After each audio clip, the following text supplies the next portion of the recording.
un peu plus d'1,2 million personnes qui viennent sur 10 jours. Donc c'est la plus grande flotte de bateaux au monde qui se réunit pour faire une course océanique. C'est beaucoup de bateaux qui prennent le départ. C'est colossal en termes de volume. Alors, ça met à peu près 4 ans à se construire. Et d'ailleurs, c'est une course qui a lieu tous les 4 ans. C'est pas juste parce qu'on n'a pas envie de les voir tous les ans, parce qu'à un moment donné, organiser ça prend pas moins de 4 ans. Créer quelque chose de très très gros dans un délai très très court. Forcément, ça génère des tensions. La plupart des gens qui n'ont jamais fait d'événementiel ne toléreraient pas sans doute de stress éventuellement, positif et tout, qu'on doit gérer au quotidien. Ensuite, vous avez l'âme de l'événement. C'est les équipes OC Sport. Elles le font avec des valeurs, qui elles sont. J'allais dire, comment est-ce qu'on donne une âme à une compétition sportive ? Bonjour à tous et bienvenue dans le podcast Very Backstage, le podcast qui vous emmène dans les coulisses des plus grands événements. Aujourd'hui, on part à la rencontre d'un faiseur d'exploits, de défis humains, de lignes de départ mythiques. On rencontre Joseph Bizard qui est CEO de OC Sport. Alors, OC Sport, pour ceux qui ne connaissent pas, c'est une entité qui orchestre les plus grands événements sportifs à travers le monde, aux 4 coins du monde, si je puis dire, comme par exemple la Route du Rhum ou encore le Marathon de Genève. OC Sport, en quelques chiffres, c'est 220 jours de compétition par an, une grosse vingtaine d'événements en marque propre sur 5 continents. Bonjour Joseph. Bonjour. C'est un plaisir de pouvoir t'accueillir dans le podcast. Partagez. Alors, Joseph, ça fait 1 an que tu es à la tête du coup de OC Sport après une carrière de plus de 10 ans dans le groupe.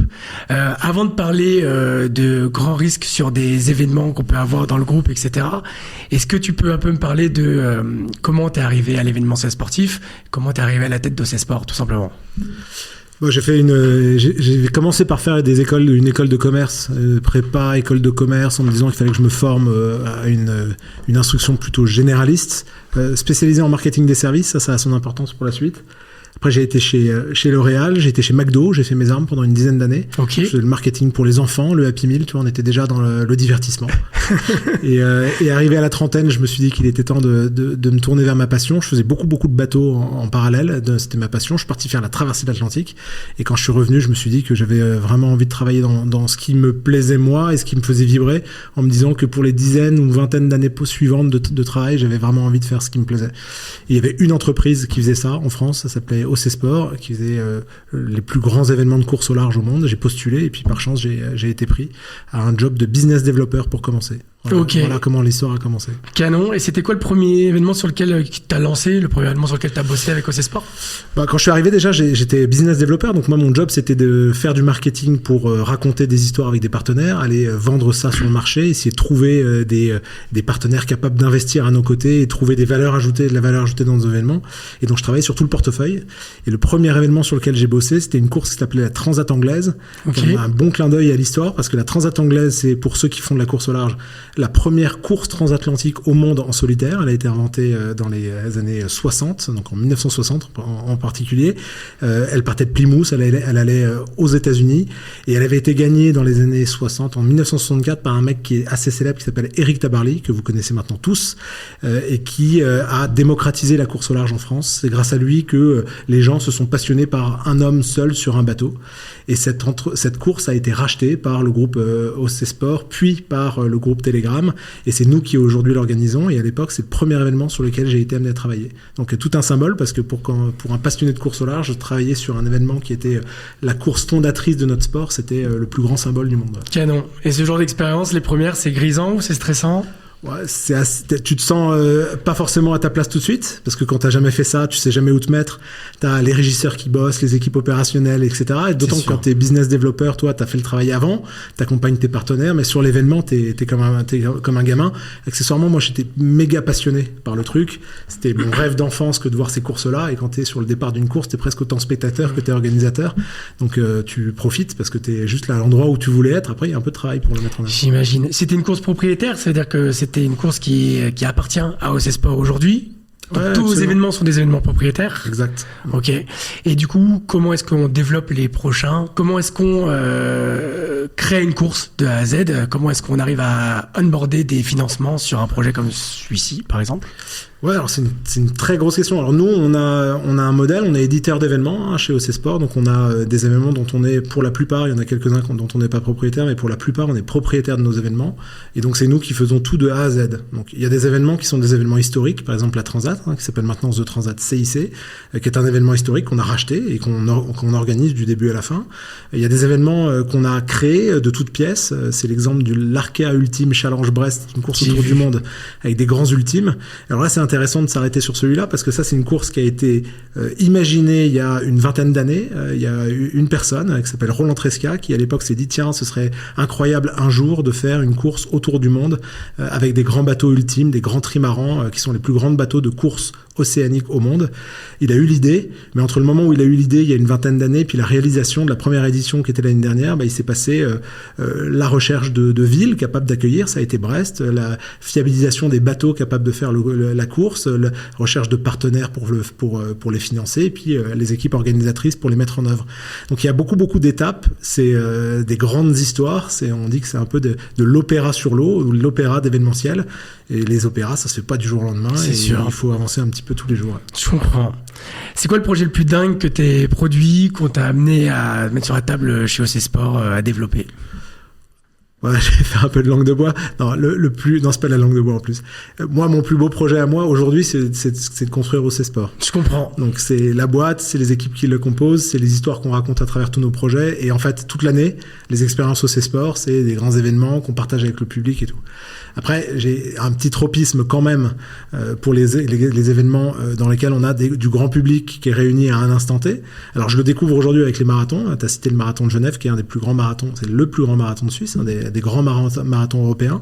Mais j'ai un petit tropisme quand même pour la Route du Rhum Destination Guadeloupe. Je crois qu'on va en parler un peu, qui est la plus grande course au large au monde aujourd'hui, qui est un des plus grands événements sportifs français, un des plus grands rassemblements populaires au monde, je pourrais y revenir, c'est un peu plus d'1 200 000 personnes qui viennent sur 10 jours. Ouais, c'est monstrueux. Et il faut se réaliser ce que ça représente. Et si t'aimes l'événementiel, en fait, que ce soit sur la Route du Rhum ou sur nos marathons, ou sur nos triathlons, à un moment donné, moi, c'est ce qui me fait kiffer, c'est qu'à un moment donné, t'es au milieu des gens, avec une énergie que tu peux palper que quand t'es avec eux, et l'enthousiasme et la joie et le machin, c'est hyper communicatif. Et quand t'es sur la Route du Rhum, dont ton départ elle sera donné l'année prochaine, quand t'as tout ce monde-là, t'as un truc qui te dépasse, ça te prend au trip, c'est incroyable. Enfin, juste, c'est les trucs les plus mais parlons-en, on peut en parler maintenant, on reviendra à d'autres types de questions après sur les projets les plus fous, etc.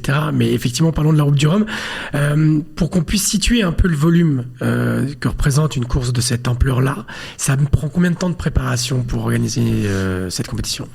Alors peut-être, je pense que c'est important quand même de se redire, la Route du Rhum Destination Guadeloupe, c'est donc une course au large de bateaux qui part de Saint-Malo et qui va en Guadeloupe et qui réunit tout ce que notre sport, donc la voile océanique, fait de bateaux. C'est le plus grand nombre de bateaux qui s'alignent au départ d'une course. Il y en a combien? Il y en a entre 130 et 140. Entre 130 et 140 bateaux. Pour vous donner un ordre de grandeur, le Vendée Globe, c'est 40 bateaux. Nous, c'est entre 130 et 140. Donc c'est la plus grande flotte de bateaux au monde qui se réunit pour faire une course océanique. Comment on gère le départ de 130 et 140 bateaux? Voilà.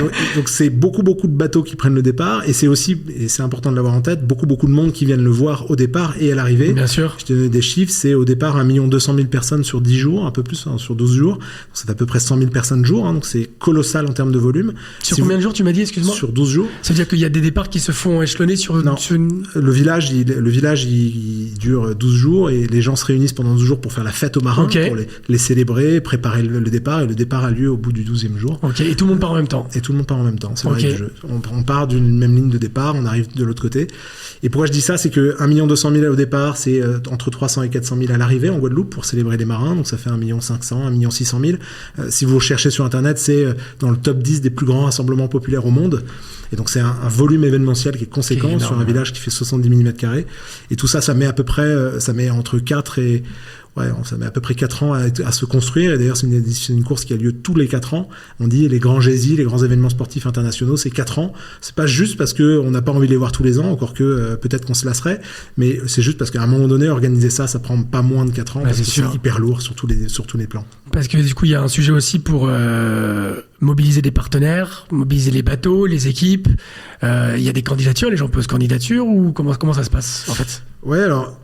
c'est la course avec le Vendée Globe qui sont à part égale pour des raisons différentes. Nous on dit la Route du Rhum, c'est à la voile ce que le sprint est à la course à pied, quand le Vendée Globe est plutôt un marathon. Ouais. Donc c'est deux disciplines reines qui à leur façon racontent une chose différente de la course au large.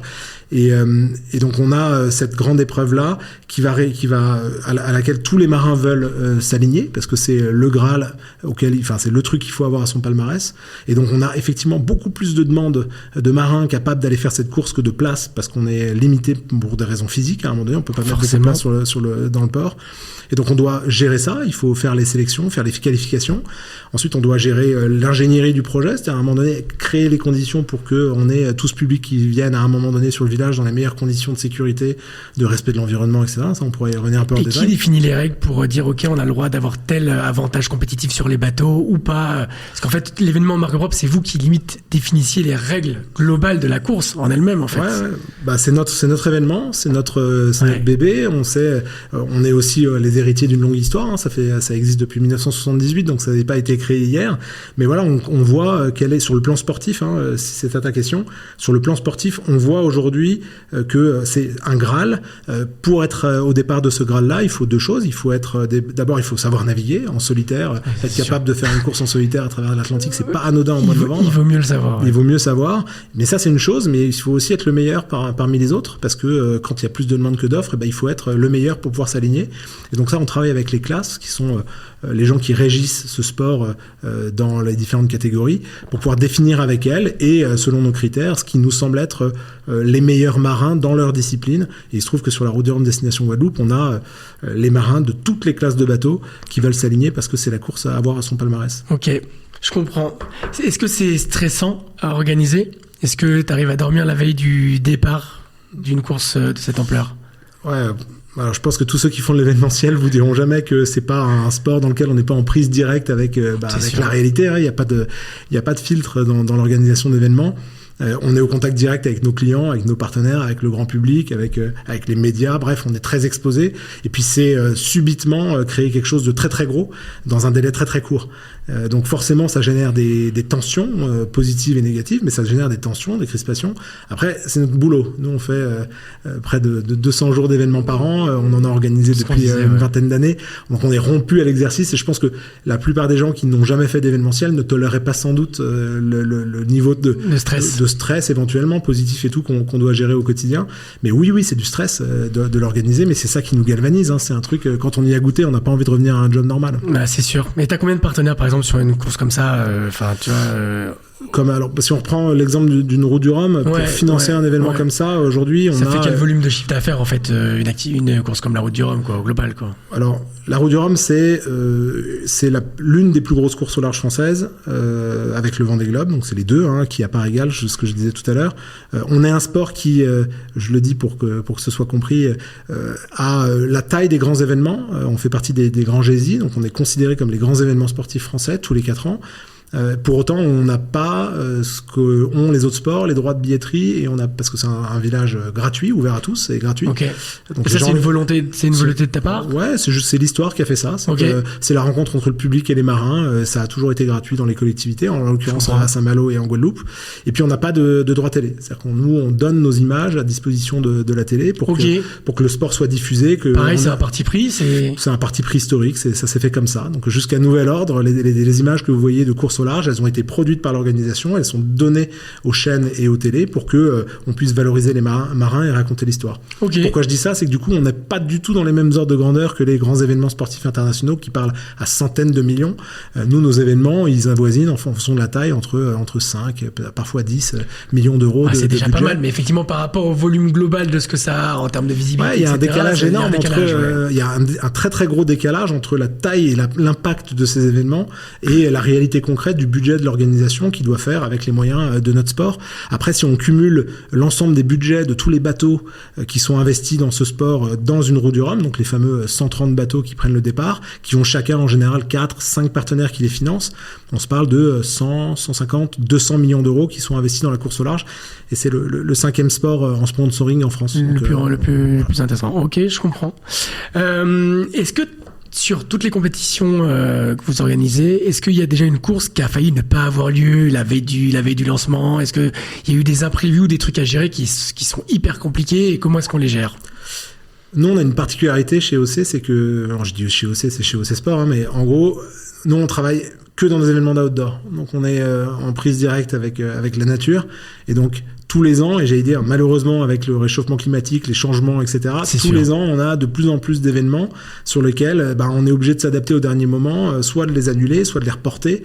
Et l'été dernier, on a annulé une épreuve du triathlon de Genève, de la Tour Triathlon de Genève, parce que en fait ils annonçaient des orages et que tu peux pas envoyer des gens dans l'eau. Et donc à ce moment-là, il faut expliquer aux milliers de participants. Question bête, mais pourquoi tu peux pas envoyer des gens dans l'eau aussi?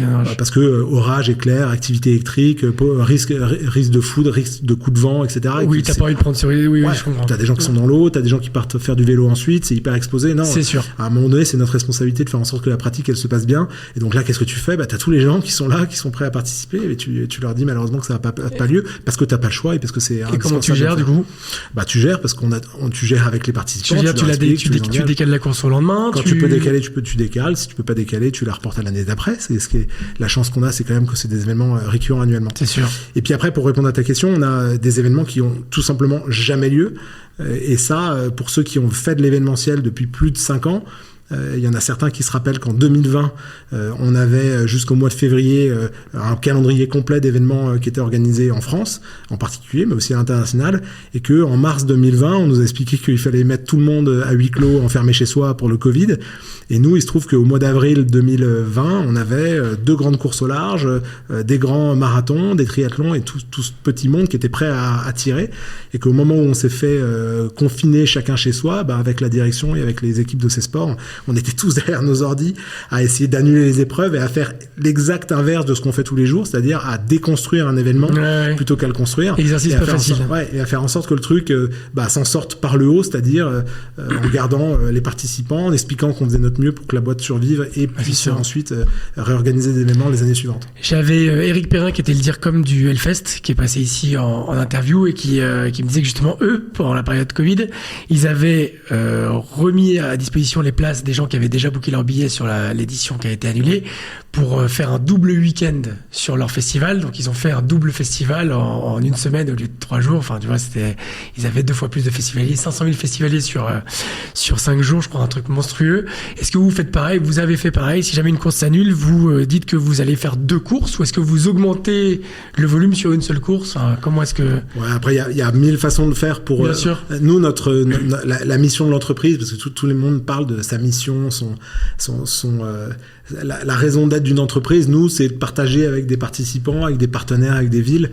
C'est la raison pour laquelle on existe. Donc notre job, c'est de faire en sorte que les gens qui nous font l'honneur de nous donner leur confiance pour venir participer à un événement, ils aient envie de le faire l'année d'après, parce que sinon on n'existerait plus. Et donc c'est ce qu'on a fait pendant le Covid de la même façon. Après, on s'est adapté en fonction des différentes courses et en fonction des contraintes qu'on avait à gérer à ce moment-là, mais on a fait en sorte que ce soit là. Et d'ailleurs, la preuve, c'est qu'on a plus de participants aujourd'hui qu'on en a jamais eu.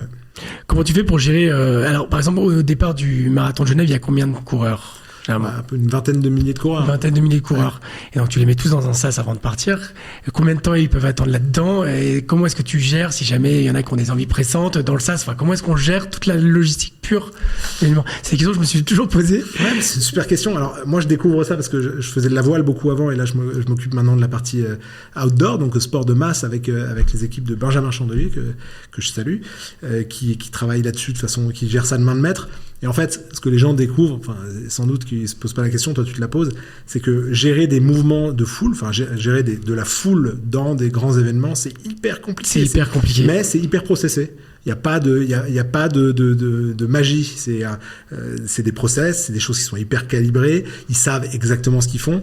Et je prends l'exemple, c'est que chez nous, chez OC Sport, on a une croissance hyper maîtrisée de nos événements en nombre de participants, parce qu'on sait que quand sur une épreuve, tu fais par exemple le marathon de Nantes, qu'on organise par ailleurs, la Ballonne Marathon de Nantes, quand tu sais que quand tu as 7000 ou 6000 coureurs qui partent faire le marathon, il y a un moment donné où ils vont croiser les coureurs du semi-marathon, qui est l'épreuve qui part juste après, et que les artères de Nantes qui permettent de faire courir ces marathoniens ou ces coureurs, à un moment donné, il faut qu'elles puissent accueillir le flot de coureurs. Et donc tout ça est calibré, calculé, de façon à ce que les sas partent au bon moment et que les gens puissent avoir une expérience de course qui soit la meilleure possible. Et j'ai découvert ça, et c'est passionnant, parce que ça a l'air hyper fluide, mais la réalité, c'est que, ça l'est d'ailleurs, et la réalité, c'est que c'est très compliqué. Et on dit, c'est très compliqué de faire simple et c'est très simple de faire compliqué. Tout ce que vous voyez quand vous participez à une épreuve OC Sport, c'est que ça a l'air simple, ça a l'air convivial, ça a l'air bon enfant, mais vous n'imaginez pas le boulot. Là, en l'occurrence, sur le marathon de Genève, le boulot qui est fait pour que l'expérience soit de sécurité, fluide et que ce soit cool de courir à sa vitesse pour pouvoir faire son expérience de course, c'est un énorme boulot, une expertise que je salue. Non, les réflexions logistiques pour gérer tout ça, effectivement, c'est peut-être pas forcément le truc qui est le plus glamour et que les gens ont envie de retenir de base, sauf qu'en réalité, en fait, si ça n'existe pas, ça fonctionne pas. Il y a pas d'expérience positive d'un événement si jamais ça n'a pas été hyper bien imaginé, pensé en amont, quoi. Nous, par exemple, ça ne nous viendrait pas à l'esprit de doubler la surface ou de doubler le volume d'un participant à un marathon ou un semi-marathon, parce qu'on sait qu'à un moment donné, ça créerait des goulots d'étranglement et des crispations sur la participation qu'on n'arriverait pas à gérer, indépendamment d'autres problématiques. Et donc, c'est ça qui nous active, c'est de trouver le bon équilibre entre le volume et l'expérience. Vraie question par rapport, du coup, au volume d'événements que vous organisez. Donc, il y en a pas mal. Vous faites pas mal de marathons, pas mal de courses nautiques aussi. Comment est-ce qu'on arrive à produire autant d'événements sans rentrer dans la machine à process? Je m'explique, sans qu'en fait on ait processé une course sur Genève, on la processe pareil sur une autre destination, etc. Et comment est-ce qu'on crée une vraie âme par événement, par localité, par type d'événement? Alors, nous chez OC Sport, on a pris le parti déjà d'avoir des équipes qui sont différentes en fonction des sports. C'est pas la même chose de faire le marathon de Genève, c'est pas la même chose de faire le marathon de Nantes. Je vais les appeler avec leur vrai nom, c'est le Generali Geneva Marathon ou le Abalone Marathon de Nantes. C'est pas du tout la même chose que de faire la Route du Rhum ou de faire la Solitaire du Figaro Paprec qu'on organise par ailleurs. Et donc on a des équipes différentes qui ont leur propre organisation et qui répondent aux impératifs de ces épreuves-là. Donc ça, c'est la première chose. Et ensuite, il y a quand même des choses qui se processent. Ça serait illusoire de penser que ce n'est pas le cas. Nous, quand vous venez sur un événement OC Sport, vous allez découvrir la patte OC Sport. Nous, on est des experts sur le plan de l'ingénierie événementielle. On fait en sorte que ce soit fluide, que les process soient carrés, que ce soit nickel. On est des professionnels, donc on fait les choses de façon professionnelle. Nous, on dit on fait des événements et on les fait bien. Ça, c'est hyper important. Donc ça, c'est la partie process. Ensuite, vous avez l'âme de l'événement. Ça se retrouve dans les deux cas. C'est les équipes OC Sport. Elles le font avec des valeurs, qui elles sont. J'allais dire, comment est-ce qu'on donne une âme à une compétition sportive? Ça, on peut s'en parler, mais je t'en parlerai après. Mais t'as donc le process, t'as l'âme des équipes qui le font. Et donc, quand tu vas sur un événement OC Sport, tu le reconnais. Les équipes sont à taille humaine. Tu les reconnais, tu les vois. Elles sont engagées au quotidien et tout. Et puis après, il y a le troisième truc. Et ça, c'est ce qui peut pas être processé. C'est que nous, pour faire des événements, et tous les organisateurs d'événements ont le même enjeu à résoudre, c'est que à un moment donné, ton événement, il doit s'intégrer dans un territoire. L'Abalone Marathon de Nantes, c'est le marathon de Nantes, avec les gens de Nantes, les équipes, les associations, les équipes techniques de la ville de Nantes, les services qui travaillent avec nous, etc. Et donc notre job à nous, c'est d'avoir des process qui permettent de faire en sorte que l'événement ait lieu, mais surtout de faire en sorte que tout le monde puisse arriver à travailler ensemble et que l'événement il soit au service du territoire dans lequel il arrive. Et du coup, ça crée des histoires hyper différentes. Parce que c'est pas la même chose de travailler à Genève pour le Generali Geneva Marathon, dans lequel tu travailles avec l'écosystème local qui a son histoire avec le marathon, que de faire le marathon international de la Côte d'Amour, qui est un marathon qu'on a créé l'année dernière, dans lequel on a travaillé avec la Baule, avec le pays de Guérande, et où tu as son tissu associatif propre, avec les gens qui ont leur culture propre, leurs attentes propres et tout. Ça donne un produit qui est totalement différent. Et nous, notre job, c'est de faire en sorte que tout le monde s'y retrouve à travers ces projets, parce que c'est des projets qui sont collectifs. Et c'est pas des projets OC Sport qu'on fait atterrir hors sol de façon totalement superficielle. Tu sens qu'il y a un sentiment d'appartenance aux gens quand ils vont faire du coup le marathon de Nantes, parce qu'ils sont nantais, hyper fiers d'avoir une course sportive de cette ampleur dans leur ville. Est-ce que tu sens qu'il y a des émulsions locales, si je peux dire ? J'en suis absolument convaincu. Je dirais que c'est normal parce que, en fait, les grands événements, c'est un moment de rassemblement où les gens, ils sont ensemble. Nous, on fait des événements qui sont régionaux à dimension nationale. C'est notre positionnement, entre guillemets. Alors, quand je dis régional, c'est pas réducteur. On est des événements ancrés. Quand je dis réducteur en taille, on est des événements ancrés dans leur territoire. On a les pieds là où on fait nos événements avec les gens qui le font. Et on se projette sur des événements qui sont grands, hein, tu l'as entendu, de dimension nationale voire internationale, et ça c'est ce qui fait qu'à un moment donné tout ça fonctionne. Donc on a ça vraiment très très viscéralement attaché à nos valeurs. Je comprends. Est-ce que tu as vu des gros changements dans l'événementiel sportif ces 10 dernières années, et c'est quoi les changements que tu as vus, et est-ce que tu peux nous en parler? Ouais, Ouais, on en a vu pas mal. Alors, j'ai pas de prétention de dire ce qui s'est passé dans les grandes lignes, mais ce que je peux dire, c'est comment nous, on le vit aujourd'hui et ce qu'on a constaté quand même en étant un peu, pas un peu, on est un acteur majeur. Majeur. On est un acteur important de ce sport en France et en Suisse notamment, de ces sports. Donc, ce que je peux dire, c'est que globalement, on a constaté que les gens avaient plus besoin que jamais d'avoir des grands rassemblements.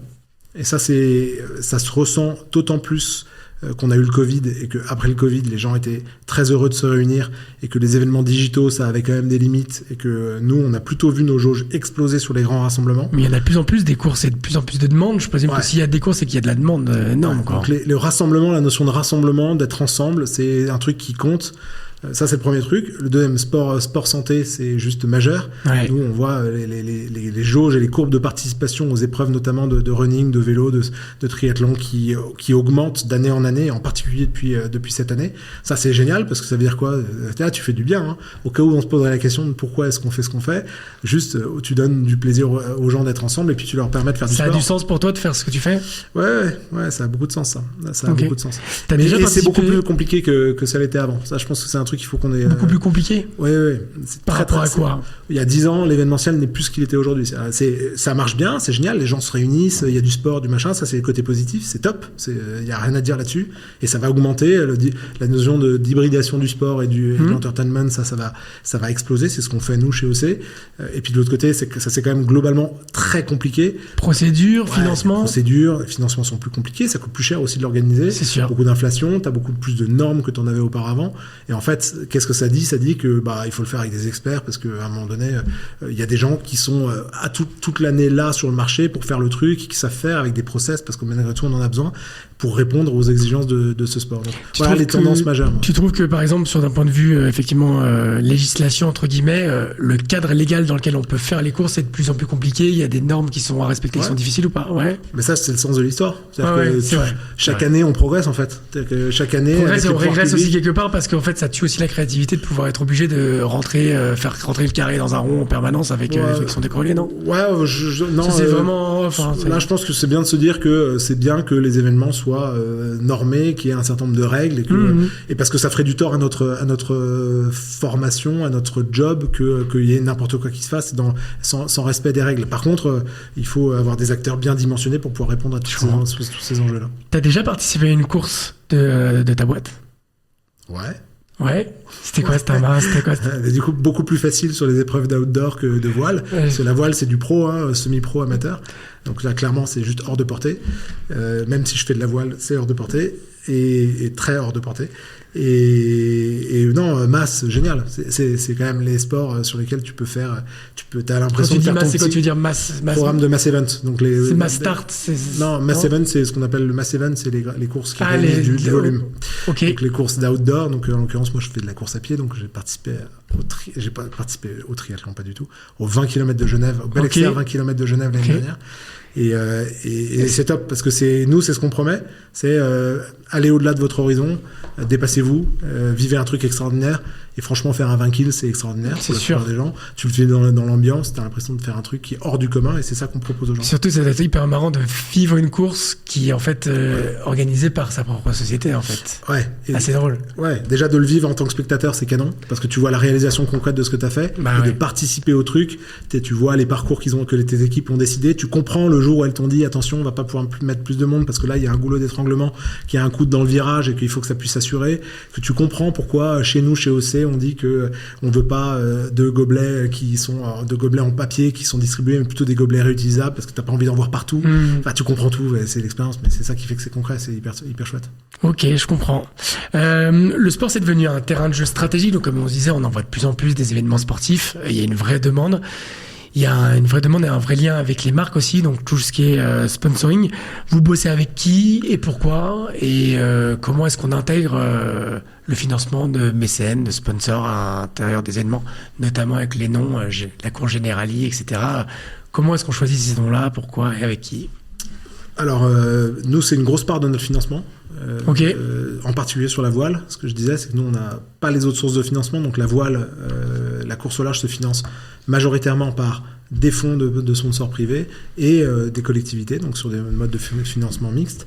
Et la partie outdoor, elle se finance majoritairement par les droits d'inscription et puis en partie par le sponsoring. Et donc travailler avec des sponsors, c'est ce qu'on fait tous les jours. C'est notre job de construire des histoires avec des sponsors. Et ça, ce qu'on a, nous, développé, entre guillemets, comme marque de fabrique chez OC Sport, mais qui, à mon avis, se retrouve chez beaucoup d'autres organisateurs, c'est que il y a 20 ans, on collait des noms sur des supports et on disait, regardez, c'est super, vous êtes engagés dans le projet. Et aujourd'hui, en fait, tu crées des histoires avec tes sponsors. Tu racontes une histoire qui soit en phase avec les valeurs de ton sponsor et les valeurs de ton événement, et tu essaies de décliner des verticales comme ça auprès de tes différents publics.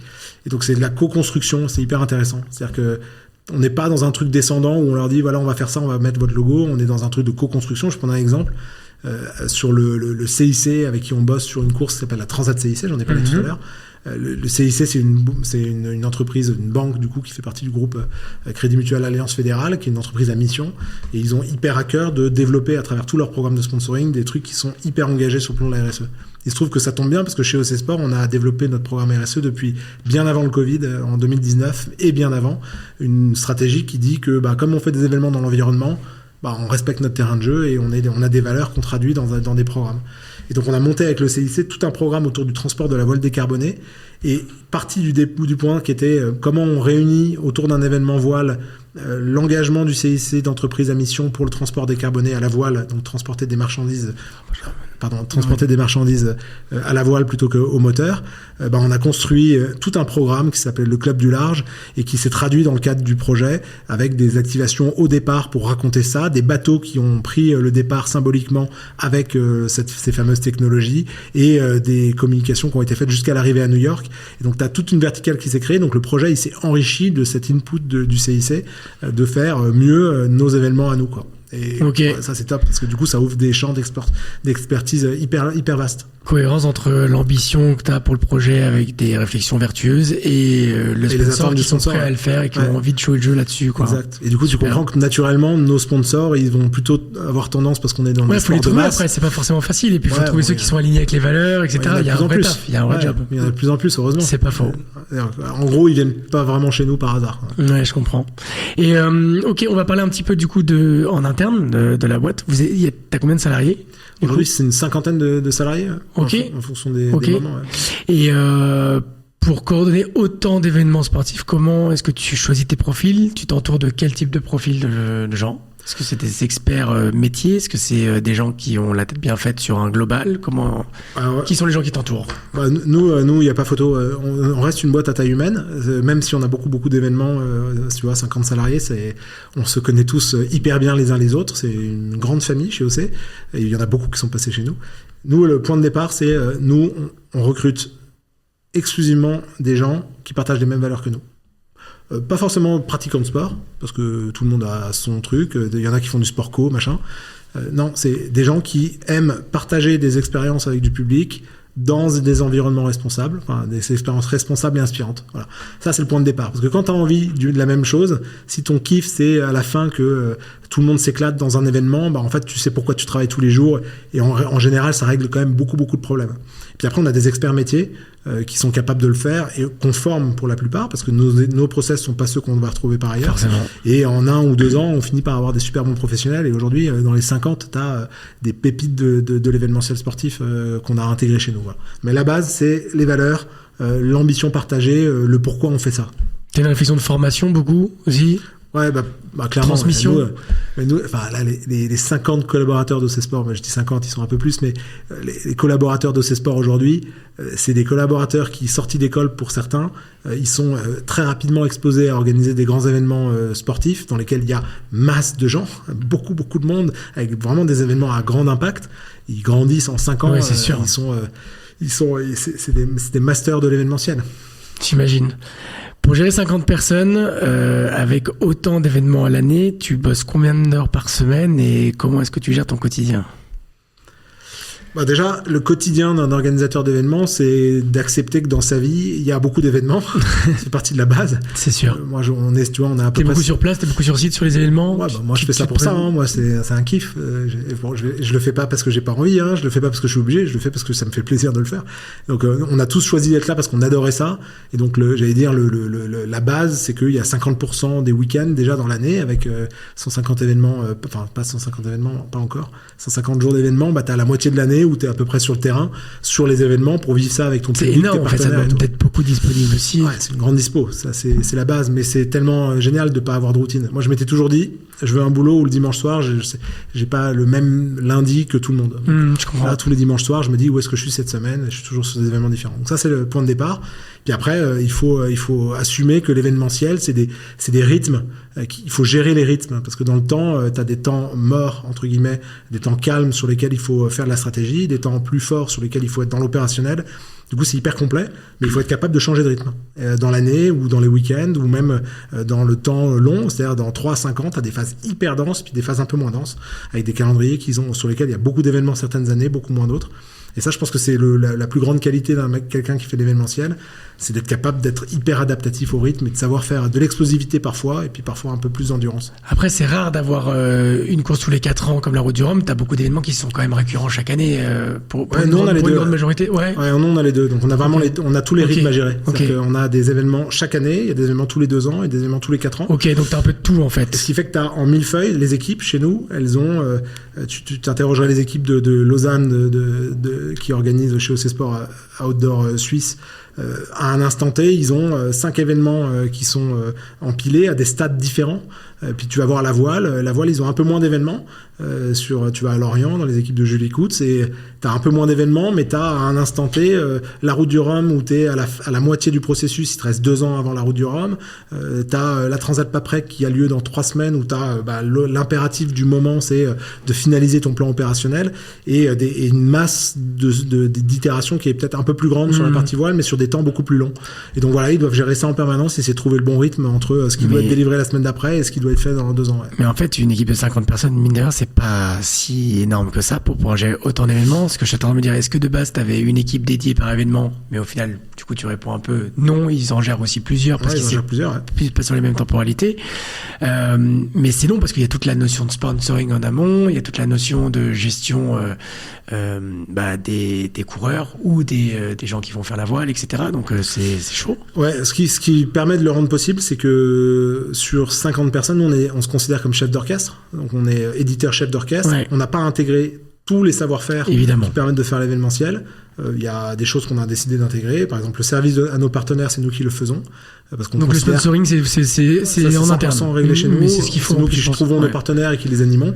Mais par contre, tu vois, la régie de nos événements, la mise en œuvre de tous les grands villages qu'on a sur toutes nos courses, à un moment donné, c'est fait par des prestataires avec qui on a l'habitude de bosser et qui sont hyper nombreux. Ça peut aller jusqu'à 100 à 150 personnes sur les très grandes épreuves. Bien sûr. Et puis on s'appuie sur le tissu associatif avec qui on bosse pour les grands marathons notamment. Donc oui, on est 50 chez OC Sport, chef d'orchestre, mais ce que je disais tout à l'heure, c'est ce qui fait la particularité d'un événement, c'est qu'à un moment donné, ces 50 personnes-là, alors elles sont pas toutes impliquées sur un projet, mais celles qui sont impliquées sur un projet, elles s'interfacent avec les prestats, avec les collectivités, avec les assos, avec les partenaires locaux, etc. Et ce qui fait qu'à un moment donné, un projet, c'est la somme de toutes les énergies. De l'idéation à la réalisation, ça prend combien de temps de créer un marathon, par exemple ? Alors, on crée pas des marathons tous les jours, mais Mika, par exemple, Marathon international de Côte d'Amour, c'est un marathon qu'on a créé. Okay. En fonction de la difficulté, ça va aller, il faut compter à peu près 5 ans. Ouais. Il faut compter 5 ans entre le moment où tu imagines que tu vas le créer et le moment où il y a la première course qui est réalisée. Ouais. Tu as l'idée, l'idée c'est une chose, ensuite il faudrait trouver l'endroit dans lequel tu es capable de le faire, il faut mobiliser les collectivités, il faut mobiliser le tissu associatif, il faut aller chercher les sponsors, etc. Imagine, c'est pas juste un truc que tu vas lancer l'année après en disant on va bien voir ce qui se passe. Tu veux que ce soit bien fait, ça prend du temps parce que c'est hyper complexe en fait. C'est des produits complexes, c'est des projets complexes. Et au bout de 5 ans, sur une première édition, c'est rentable ? Alors, nous, on a fait le Marathon international de Côte d'Amour. C'est une création de marathon qui a eu lieu l'année dernière pour la première fois. Un marathon, c'est un projet difficile. Il faut déjà trouver un endroit dans lequel les marathons n'existent pas déjà, dans lequel ils n'ont pas déjà leur histoire. Celui-là, en l'occurrence, on a décidé de le créer l'année dernière sur la Côte d'Amour, donc c'est entre La Baule et Guérande. Et puis il faut faire venir, il faut avoir une notion de comment est-ce que c'est exciting pour faire venir les gens. La première année, on a eu 13 000 coureurs, donc on a fait une première super édition, ça a été un carton, mais les équipes ont hyper bien bossé. Et clairement, c'est pas rentable dès la première année. Il faut vachement de temps pour qu'un événement puisse être à l'équilibre, voire rentable. Il faut se donner plusieurs années. Du coup, ça veut dire que d'imaginer aujourd'hui, from scratch, créer une société qui va organiser des grands rassemblements sportifs, c'est un peu illusoire parce qu'il faut du financement, il faut du temps long pour trouver justement un sponsor, les parties prenantes, collectivités locales, etc. quoi. Disons que nous qui le faisons tous les jours, qui travaillons avec des gens qui savent le faire, et avec la difficulté que ça représente de le réaliser et d'en faire un succès, avec tous les aléas que ça représente de financement, puis le Covid, etc. Enfin bref, il y a quand même beaucoup d'embûches. Beaucoup de barrières à l'entrée. Oui, barrières à l'entrée. Je confirme que, à mon avis, c'est très très difficile si demain je devais le faire sans le poids du groupe dans lequel je suis, parce que nous, on se rend compte à quel point on a de la chance d'avoir tous ces items-là qui sont réunis. On a un super actionnaire qui s'appelle le groupe Telegram qui nous permet d'exister dans le temps. On a des équipes qui sont expertes, qui sont capables de délivrer au quotidien, et puis des gens qui sont là depuis 10, 15, 20 ans, qui ont des idées. Alors, je pense que c'est très difficile, à moins d'avoir une idée de génie, mais ça doit exister sans doute. Mais en tout cas, si tu veux bien le faire de façon industrielle, il faut le faire. Avoir une idée de génie, c'est une chose. Être capable de l'exécuter parfaitement, c'en est une autre aussi. Quoi. Ok, est-ce que tu as une philosophie de management particulier ? En fait, ma question, c'est avec autant d'événements, comment est-ce qu'on arrive à garder les équipes non pas sous tension, mais dans une énergie positive où ils ont toujours envie, toujours la curiosité d'avoir envie d'aller découvrir, d'être prêt à aller au charbon, entre guillemets, pour récupérer des nouveaux sponsors, etc., quoi. Parce que c'est souvent un peu répétitif, entre guillemets, quand même. Ouais, alors nous, c'est très peu répétitif, en l'occurrence, parce qu'on a beaucoup d'événements très différents. Ouais, ensuite, parce qu'on se développe. Le groupe OC Sport, c'est un groupe qui se développe beaucoup, donc on crée des événements où on en rachète. Tu rachètes des événements ? Ouais, on rachète des événements. Comme quoi, par exemple ? On a racheté l'année dernière le Tour de Belle-Île, qui est une épreuve de voile qui se passe à la Trinité-sur-Mer. Ok. On a créé le marathon international de la Côte d'Amour, tu vois, donc on a créé le triathlon d'Évian. Donc tous les ans, en fait, chez OC Sport, nous, on crée des événements et on en rajoute dans notre portefeuille. On a une super dynamique parce qu'on répond bien aux besoins du moment d'un acteur qui répond aux enjeux locaux, régionaux, avec une dimension nationale. Donc là-dessus, ça se passe bien. Donc nos équipes, en fait, tous les ans, on leur dit on va avoir un nouveau projet. Et leur sujet, c'est plutôt de nous dire, les gars, trouvez le bon équilibre parce qu'il ne faut pas qu'on ait trop de trucs, il faut qu'on délivre bien. Et on trouve toujours les bons équilibres. Donc ça, c'est une chose. Et puis ensuite, il y a la croissance que tu donnes à chaque projet. Et nous, on innove, surtout la marque de fabrique OC, c'est que notre histoire, c'est d'avoir innové sur la création de nos projets, d'avoir toujours trouvé des façons différentes de faire les choses. Et donc, tous les ans, en fait, sur les épreuves outdoor, on a la responsabilité de surprendre les gens qui participent à nos épreuves, que ce soit sur le plan des opérations ou sur le plan de la gestion du tissu associatif et des bénévoles, sur la com, sur le marketing. Donc, on a cet ADN et du coup, cet impératif-là. Et puis, a fortiori, sur les grands événements, genre la Route du Rhum Destination Guadeloupe, qui a lieu tous les 4 ans, t'es obligé d'innover parce que si tu n'innoves pas tous les 4 ans, tu disparais au bout de 8 ans, par définition. Voilà, donc nos équipes, elles manquent pas de stimulation là-dessus. Ça, il n'y a pas de problème avec ça. T'as d'autres sports sur lesquels t'aimerais aller? Comme du trail ou comme, j'en sais rien, j'allais dire de la planche à voile, mais on pourrait. Nous, chez OC Sport, notre philosophie, c'est d'être positionné sur des événements de plein air, si possible dans la nature, mais pas que, on le fait aussi beaucoup en ville, donc dans des grands espaces, des trucs hyper inspirants. On fait des événements qui sont par ailleurs inspirants, qui sont divertissants. Donc la notion d'hybridation des événements dans lesquels il y a de la musique, etc., ça on fait. Et la troisième chose, c'est qu'on fait des sports plutôt santé, sport, etc., et peu sur des sports mécaniques dits entre guillemets polluants. C'est notre ADN d'être sur des sports responsables et durables. Donc tu nous verras dans le vélo, tu nous verras dans la course à pied, dans le tri, dans le trail potentiellement. On l'a déjà fait dans le passé. Tu nous verras dans la voile et toutes les épreuves qui peuvent aller dans ce. Essayer de créer une compétition avec le Tour de France, créer une nouvelle boucle. Ouais. L'ambition démesurée. Tu sais, genre les mecs qui s'arrêtent pas. Non, chacun sa place. Je comprends. Non, mais c'est intéressant d'avoir envie aussi d'élargir sur d'autres types de sports parce que effectivement le sport outdoor et les compétitions c'est assez large. En réalité, il y a quand même des potentiels qui sont cool, quoi. C'est quoi ton rêve d'événement que t'as pas encore réalisé, que t'aimerais bien réaliser justement? Ça c'est une super question. Nous on a fait la phase d'après pour nous, c'est de faire de décliner ce que on fait très bien, c'est le mariage du sport et du divertissement. Ça, c'est vraiment le truc sur lequel on est devenu, par la force des choses, presque autant des organisateurs d'événements à terre que d'événements, en l'occurrence en mer ou sur les terrains de jeu.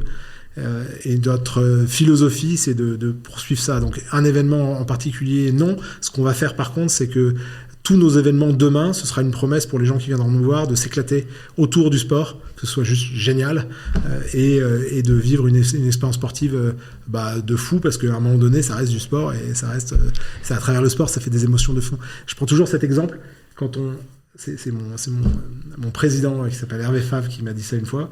Il m'a dit, il y a quand même une grosse différence entre le cours de cuisine de Maïté et Top Chef, je ne sais pas si on peut les citer, c'est qu'à un moment donné, il y a de la compétition.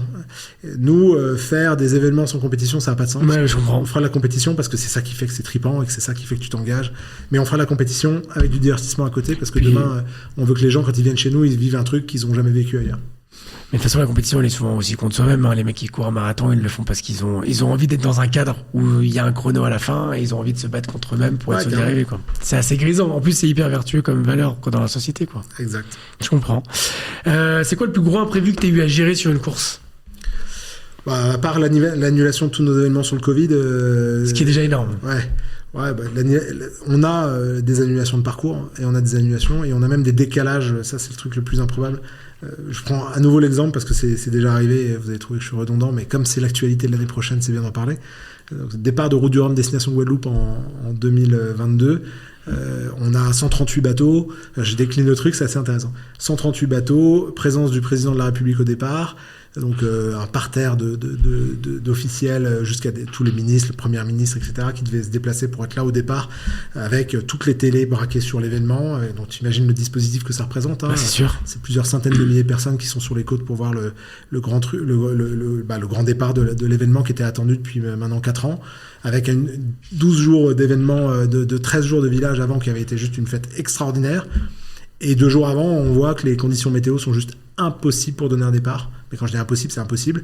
Et impossible au large, mais à terre, grand soleil, mer plate, etc. Et donc il a fallu qu'on prenne la décision 2 jours avant de dire à tout le monde, en fait, on va se priver du succès certain sur le plan médiatique d'avoir un départ le dimanche, du succès certain sur le plan des relations publiques, sur le plan du populaire, bref, sur tous les plans, pour décaler le départ à une date qu'on ne connaissait même pas forcément au moment où on l'a annulé. On ne savait pas si ça allait être 2 jours, 3 jours, 4 jours plus tard. Donc, il se trouve que ça a été le mercredi suivant, donc 3 jours plus tard.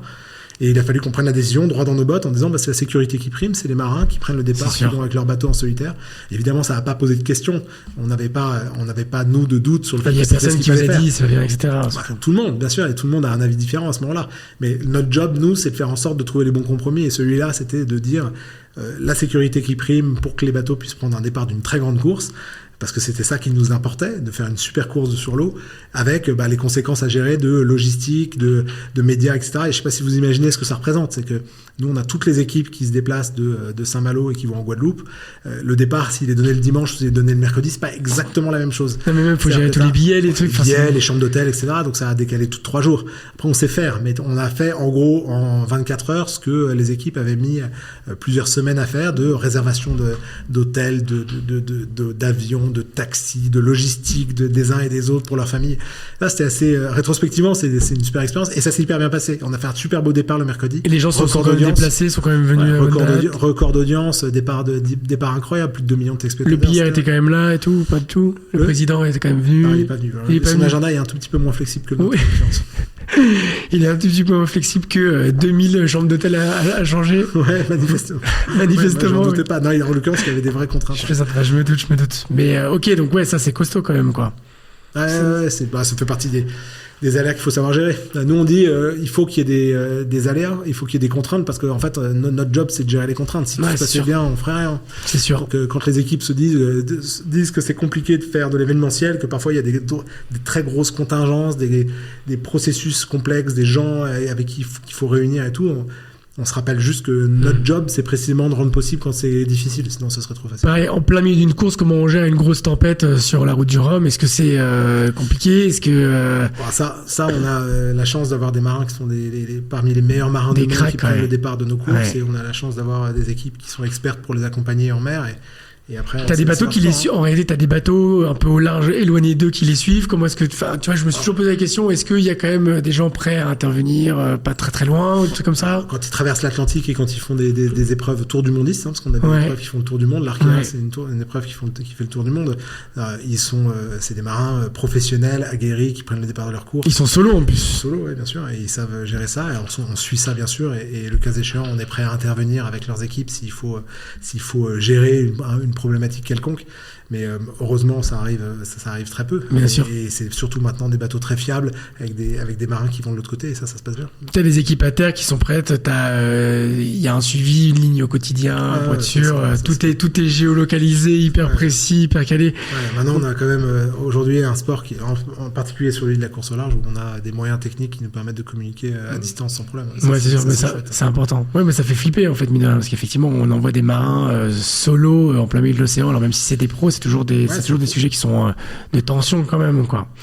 Est-ce que tu peux nous teaser un projet sur lequel vous êtes en train de plancher, auquel tu réfléchis? Est-ce que c'est quoi la next step, quoi? Quelle est ton ambition pour demain sur tes prochains événements, quoi? C'est une question qui est difficile parce que, enfin, elle est pas difficile, elle est hyper facile. Je pourrais te parler de chacun des projets qu'on a en te disant, mais des nouveaux. Faut que vous veniez. Alors, les nouveaux projets, par définition, je n'en parlerai pas. Je comprends. Mais ce qui est certain, c'est que ces sports de demain nous ressemblent. Enfin, on a depuis une dizaine d'années un sport, enfin, une entreprise qui se porte hyper bien et qui va continuer à se développer. Et que le projet, pour rebondir sur la première question que tu m'as posée, c'est quoi le projet qui me fait le plus triper? C'est de délivrer des grandes courses et des grands événements, et de faire en sorte que ces sports soient l'acteur reconnu pour ça.